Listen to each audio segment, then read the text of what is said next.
maybe less exciting news. I think people probably are unhappy about this generally, or maybe I should say people on the internet.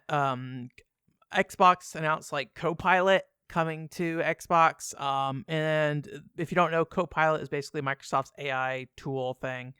I think if you have any kind of Microsoft account, you get access to Copilot. I don't know if that's the free account or just if you do it for paid stuff. Like I pay for Office stuff for work reasons, right?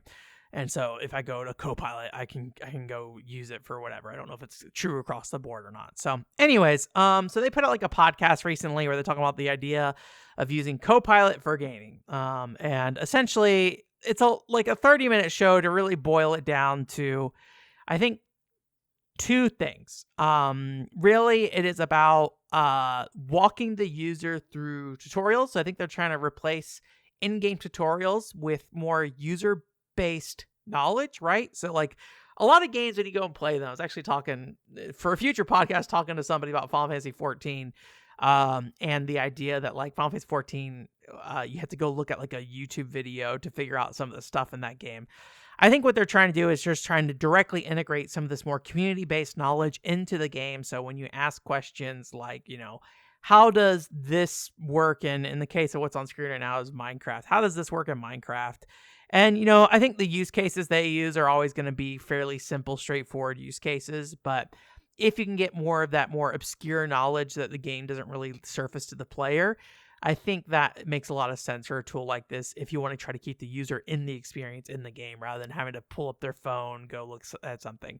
I'm not necessarily saying this is like a good use case scenario. I'm just saying the idea behind what this is makes a lot of sense to me.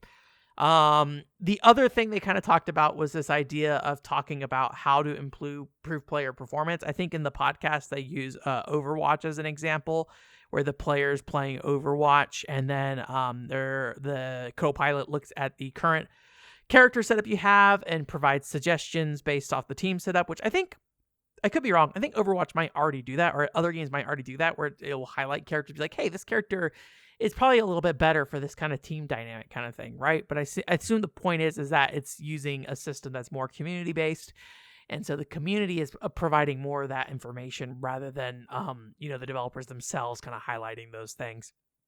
But ultimately, I feel like what they're showing in that demo is that, like, as you play Overwatch, Copilot will suggest things to you of how to improve and things like that. And it makes me think a lot about like when I was playing fighting games with people in the fighting game community, where you have a lot of this like direct interaction with the people and people like pointing out the things. If it's somebody who's like they're trying to support you in what you're doing, people pointing out the things you were doing wrong, right? And being like, hey, you're doing this a lot. There's this one move you're doing a lot and I'm punishing you every time and you seem to not be recognizing it, that kind of thing, right?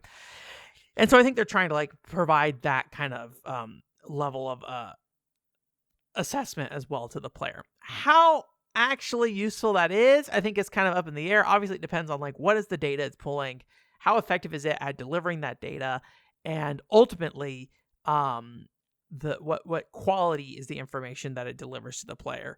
I think one thing I've thought a lot more about recently with a lot of these like AI chatbots and stuff is how I feel like a lot of it is more about like how you segment data so it can make decisions without being like poisoned by something else not related. Like when you heard like I don't know if you heard the news stories where it's like the airline accidentally giving out like super cheap tickets because the person was able to kind of like bully the AI into giving them cheap tickets kind of thing, right?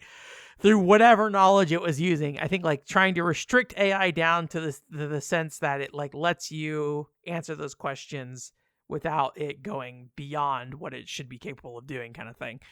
And I feel like probably one of the things that you might need to run into with this, something like this, is that if it isn't able to recognize like what patch a piece of advice is from, or what even sometimes what game the advice is from, right? Maybe the game itself that they're talking about is has overlapping things and it's like pulling in wrong information from a different game kind of thing and providing suggestions based off that. I think ultimately this might also kind of line into this idea of like, what is the right way to play games? I do not like this idea that there's a right way to play games.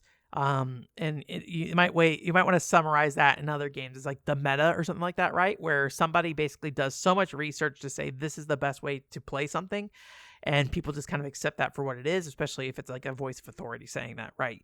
And so I think it like discourages experimentation on the player's part. That being said, I'm not saying that is like a bad way to play games, but I think it does.